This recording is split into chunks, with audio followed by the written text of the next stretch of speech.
जय जय श्री राधे श्याम। कैसे हैं आप लोग? विश्वास से बहुत ही कुशल मंगल होंगे और उतने ही कुशल मंगल ढंग से आपका दिन भी चल रहा होगा। आइए हम अपनी भागवत वाली क्लास को आगे बढ़ाते हैं। आज हम डे 5 यानी कि पंचम दिवस की कथा को समझने वाले हैं। कौन से दिवस की? पंचम दिवस। आपने पंचम दिवस में लगभग सारी कथाएं समझ ली, जैसे कि कृष्ण जन्म की कथा आपने बेहतरीन ढंग से समझ ली। नामकरण वाली कथा आपने समझ ली, नामकरण और राक्षसों का मर्दन।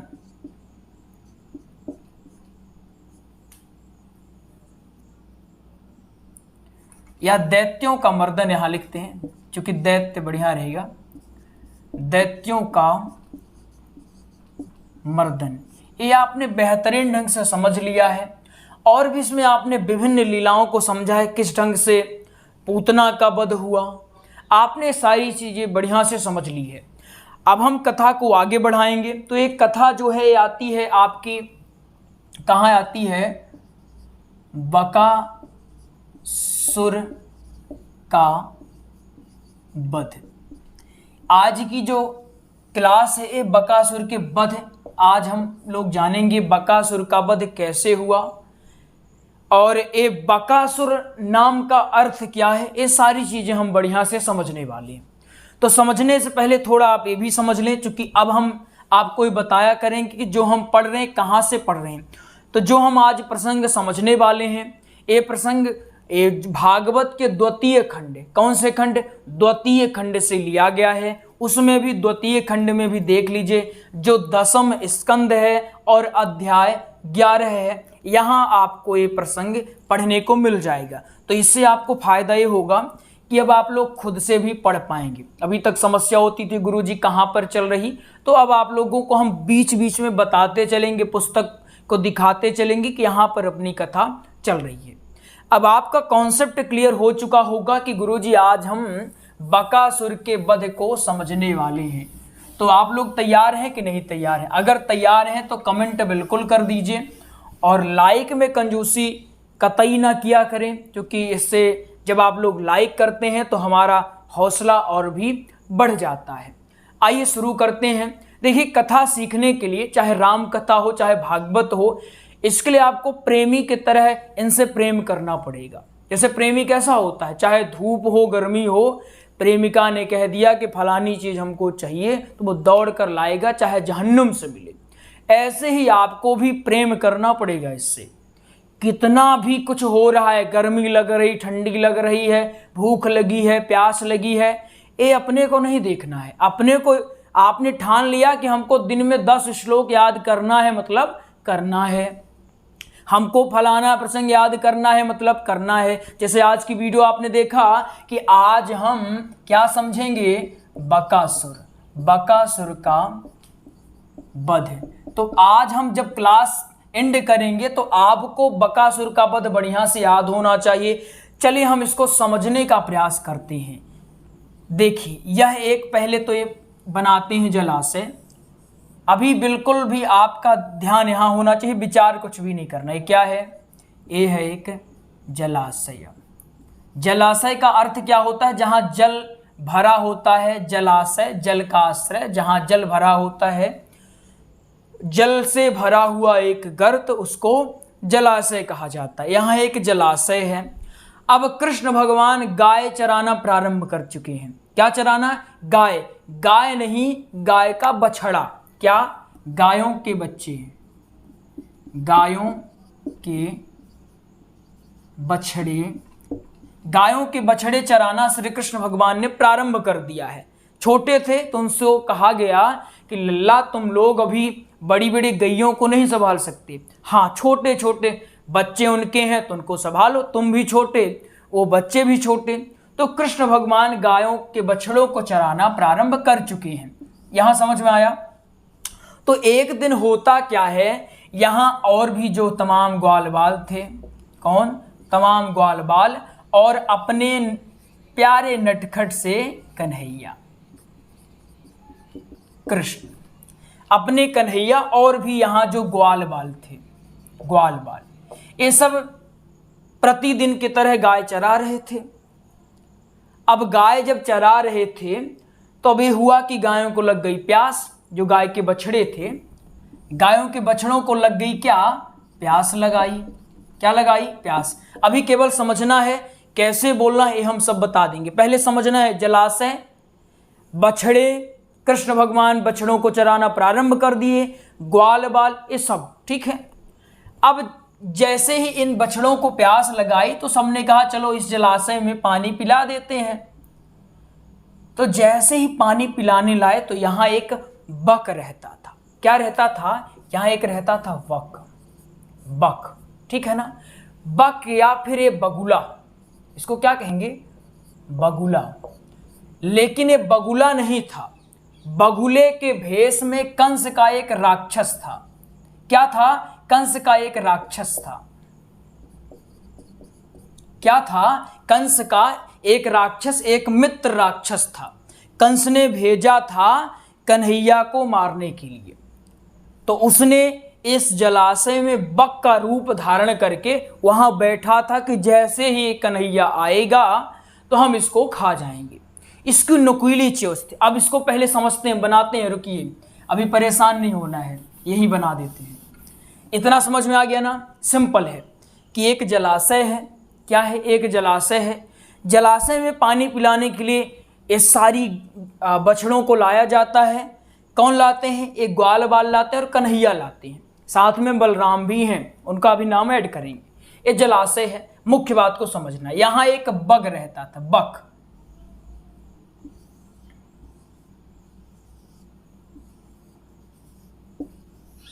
बक ये क्या है? ये बगुला है, बगुला। लेकिन बगुला के भेष में एक बक रहता था। बक नाम का क्या रहता था? सुर रहता था। बक नाम का एक असुर रहता था। असुर, बक नाम का एक असुर रहता था, जिसको क्या कहते थे? बकासुर। क्या कहते थे? बकासुर। सुर नहीं, असुर। बक नाम का एक असुर रहता था। यहां याद रखिएगा, सुर नहीं, असुर, ठीक है ना? बक नाम का एक असुर रहता था, जिसको हम बकासुर कह रहे हैं। किसको? बकासुर। ए बक बगुला का भेष धारण किया था, इसलिए इसका नाम बकासुर धरा। ठीक है ना? इतना समझ में आया? इसकी जो चोंच थी वो नुकीली थी। कैसी थी? नुकीली थी। कहा जाता है कि इसकी चोंच अगर पर्वत पर पड़ जाए तो पर्वत 2 टुकड़ों में विभाजित हो जाता था। तो जैसे ही देखा इन ग्वाल बालों ने कि यहाँ इस जलाशय में एक बकुला दिखाई दे रहा है, और चूंकि विशाल था, बहुत भयंकर विशाल था, देखने में लग नहीं रहा था कि ये बकुला है, क्योंकि जैसा बगुला आमतौर पर बगुलों का शरीर होता है, सूक्ष्म छोटा छोटा ऐसे ऐसे होते हैं, वैसा नहीं था, आकार बहुत बड़ा था। तो सारे ग्वाल बालों ने कहा ये कन्हैया, ये भूत है, भूत। चिल्लाने लगे, डर गए, और सब लोग उससे दूर हो गए। कन्हैया को भी खींच लाए। जब कन्हैया को खींच लाए तो कन्हैया ने कहा तुम लोग मुझे तो खींच लाए हो, लेकिन जो बछड़े हैं, कौन हैं? जो बछड़े हैं उनको क्या करोगे भाई? मुझे तो खींच लाए हो, बछड़ों का क्या होगा? तो सारे ग्वाल बालों ने कहा देखो कन्हैया, हम लोग यहाँ से भाग चलते हैं, घर चलते हैं, बछड़ों की रक्षा भगवान करेगा। तो कन्हैया कहते हैं एक बात बताओ, जो भगवान उन बछड़ों की रक्षा करेगा तो क्या मेरी रक्षा नहीं कर सकता है? मेरी भी रक्षा करेगा, क्यों नहीं करेगा? ऐसा ही कह करके कृष्ण भगवान चले जाते हैं जलाशय में। ठीक है ना? अभी जलाशय में, अब जलाशय में क्या था? ये बगुला था। कौन था? ये बगुला यही जलाशय में था।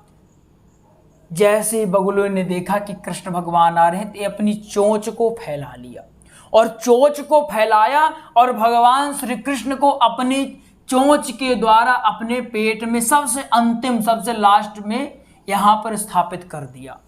शुरू में तो कन्हैया एकदम शांत भाव से गए, ना चोंच को तकलीफ, ना मुंह को तकलीफ, कहीं तकलीफ नहीं दी। लेकिन जैसे ही यहाँ जाते हैं तो एक अलग सी, एक ज्वाला सी उत्पन्न हो कर दिए वहाँ, क्योंकि ये साक्षात नारायण हैं, ये ब्रह्मा के भी पिता हैं। तो ब्रह्मा के पिता जो जगत का पालक है उसको ये पेट में कभी रख सकता है? वो भी दैत्य आसुरी प्रवृत्ति वाला, कभी नहीं रख सकता। तो अंदर जाकर भगवान ने ज्वाला उत्पन्न कर दी। अब जब ज्वाला उत्पन्न कर दी, ये बेचारा बौखला गया। पहले तो किया, अब यहां एक और कारनामा देखिए। यहां एक कंस के कुछ दूत थे, कंस के दूत थे। कौन थे? कंस के दूत। अब ये बेचारा तिलमिला रहा था कि अब कन्हैया ने वहां आग पैदा कर दी, तो ये बेचारा बगुला तिलमिला रहा था, अरे रे अब छोड़ने वाला हूं। लेकिन यहाँ जो कंस के दूत थे कह रहे थे ना ना ना ना, मुश्किल से आया है पेट में, अब छोड़ना नहीं, तुम वहीं इसका सब काम तमाम करो, कुछ ना कुछ करके वो करो, तुम मर जाओ, लेकिन यहाँ बाहर इसको लाना नहीं। लेकिन कन्हैया और प्रेशर बढ़ा दिए, और बढ़ा दिए।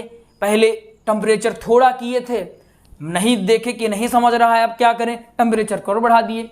अब इधर से बेचारा तिलमिलाता, उधर से कंस के जो दूत थे वो कहते ना, तुमको राजा की आज्ञा मिली है, तुम राजा के मित्र भी हो, कंस महाराज का ये काम पूरा करो, अगर पूरा नहीं किए तो फिर मरना तो तुमको है ही है। अब टेम्परेचर धीरे धीरे इतना बढ़ा कि इसने कहा देखो तुम लोगों को मारना होगा तभी लाओ, भाला तलवार जो भी लाना है मुझे मार दो, लेकिन अब मैं इसको पेट में नहीं रख सकता, क्योंकि बहुत भयंकर आग है।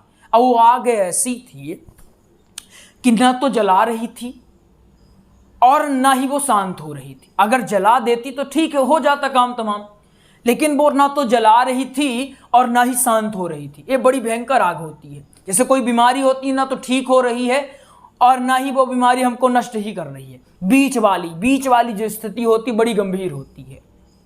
जैसे बीच के जैसे लोग भी होते हैं ना, कि एक बीच के हैं ना, इसके हैं ना उसके हैं, ऐसे लोगों की बड़ी विडंबना होती, ना इनका ए होता ना वो होता, बड़ी विडंबना। ऐसे ही ये बगुले की हालत हो गई, इनकी सुनता तो प्रॉब्लम, और कृष्ण भगवान को पेट में रखता तो प्रॉब्लम। लेकिन टेम्परेचर बढ़ने के कारण बिल्ली आ गया, परेशान हो गया, अब क्या करें भैया, अब तो हम इसको पेट में नहीं रखेंगे, तुमको जो करना होगा कर लेना, कंस को बोल देना, हम कुछ नहीं सुनते। अब हमारे पेट में आग लगी है, कभी सुनाई देता है, कभी कोई और सुनेगा किसी की बात? लगी है पेट में आग, भयंकर आग लगी है, अब तुम धमकी दो चाहे जो करो, मैं अब सुनने वाला नहीं। जैसे ही ये पेट में आग धीरे और बढ़ाए, कन्हैया सुन रहे हैं सारी बातें, अच्छा दरबार चल रही तुम लोगों की, थोड़ा टेम्परेचर और बढ़ा दिए। जैसे ही थोड़ा टेम्परेचर बढ़ा दिए, अब ये जो बकासुर था बेचारा परेशान हो गया, अब परेशान होकर कृष्ण भगवान को बाहर निकाल दिया। लेकिन कन्हैया भी बड़े नटखट, आ ही नहीं रहे बाहर, इन निकालने की कोशिश करता, आ ही नहीं रहे, और टेम्परेचर बढ़ रहा है। ये बकासुर कहता है अरे क्यों तुम परेशान कर रहे हो, बाहर निकाल तो रहे हैं, काहे परेशान कर रहे हो, तुम भी मतलब हो छलिया ही एक नंबर के, अब हम बाहर निकाल रहे, दुश्मनी समाप्त करना चाहते हैं, तुम दुश्मनी बढ़ा रहे हो। कन्हैया कहते हैं बेटा ऐसे नहीं चलेगा, तुमने परेशान किया है, तुमने मेरे मित्रों को डरा दिया है, ऐसे कैसे तुमको छोड़ सकते हैं। सारे पेट में, सारे शरीर में एकदम आग पैदा कर देते हैं, ज्वाला पैदा हो जाती है। अब ज्वाला जैसी पैदा होती, कन्हैया फिर कहते नहीं चलो अब इसका धीरे धीरे काम तमाम कर दिया। यहाँ आते हैं, यहाँ आकर यहाँ थोड़ा और ज्वाला बढ़ा देते हैं, जिससे इसका मस्तिष्क जो है हैंग हो जाता है। अब और इसकी सोचने की क्षमता धीरे धीरे नष्ट होने लगती है।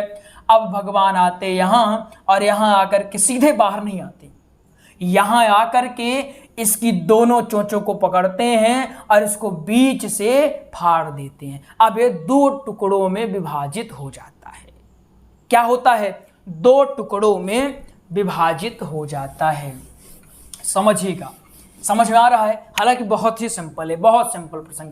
आग लगी थी यहाँ, क्या लगी थी? यहाँ भगवान ने ज्वाला पैदा की। ज्वाला, लावा आप लोग समझते होंगे ना, धरातल के नीचे लावा पाया जाता है। आपने ज्योग्राफी अगर पढ़ा होगा तो उसमें लावा आता है, भूकंप जिससे उत्पन्न होता है, ज्वालामुखी उत्पन्न होती है, लावा के चलते होती है। वैसे ही लावा, वो लावा कैसे तरल होता है, एकदम तरल होता है, वैसे ही लावा इसके पूरे शरीर में दौड़ता है। भगवान यहाँ आकर के यहाँ स्थापित होते हैं, भगवान श्री कृष्ण यहाँ आते हैं और इसको दो टुकड़ों में विभाजित कर देते हैं। अब यहाँ सारे ग्वालवाल यहाँ जब कन्हैया को देखते हैं कि कन्हैया सुरक्षित है, कौन? कन्हैया सुरक्षित है। यहाँ जब आते हैं सारे ग्वाल दौड़ दौड़ कर आते हैं और एक एक करके गले लगाने लगते हैं और कहते हैं कन्हैया तेरे माखन ने तो कमाल कर दिया यार, तू माखन चोरी चोरी करके बहुत पहलवान हो गया है, लेकिन एक बात बता, सिर्फ अकेले तू ही पहलवान कैसे हो रहा है? खाते तो हम भी हैं।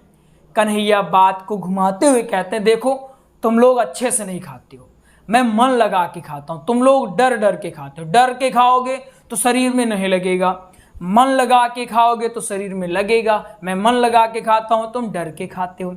ऐसे बकासुर का वध भगवान श्री कृष्ण ने कर दिया। अब बकासुर का भी उद्धार हो गया।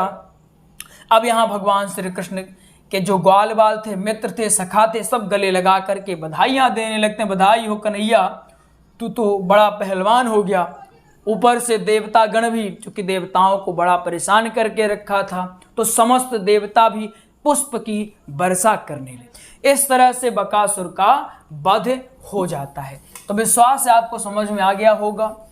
अगर ना समझ में आए तो फिर से बताइएगा, इसको पुनः बता देंगे, ठीक है ना, कोई ऐसी दिक्कत नहीं है। आइए आपको एक जानकारी देते हैं। बकासुर सिंपल है, आपको बताना है एक जलाशय, जलाशय याद रखना है, बक याद रखना है, बकासुर याद रखना है, कंस का मित्र था वो याद रखना है, एक राक्षस था ये याद रखना है। कैसी मृत्यु हुई, उसके पेट में जाते हैं, उसको 2 चीरा करते हैं, ये सब आपको बढ़िया से बताना है। आइए जानकारी आपको देते हैं। हमने भागवत जी का श्री राम कथा का व सत्संग का हमने प्रॉपर नोट्स तैयार करवा दिया है। क्या तैयार करवाया है? नोट्स तैयार करवाया है। भागवत जी का नोट्स आपको 489 रुपये में, श्री राम कथा का नोट्स आपको 1449 रुपये में, सत्संग का नोट्स आपको 441 रुपये में। ये नोट्स आपको PDF में मिलेगा, ठीक है। इसके लिए आप इस नंबर में कॉल कर लें। नंबर है 8269386376। इस नंबर में आप कॉल कर लें, आपको नोट्स की और जानकारी भी दे दी जाएगी और आपको नोट्स भी उपलब्ध करवा दिया जाएगा, जिसके माध्यम से आप बेहतरीन ढंग से कथा की तैयारी कर सकते हैं। आइए मिलते हैं अगले प्रसंग में, तब तक के लिए जय जय श्री राधेश्याम।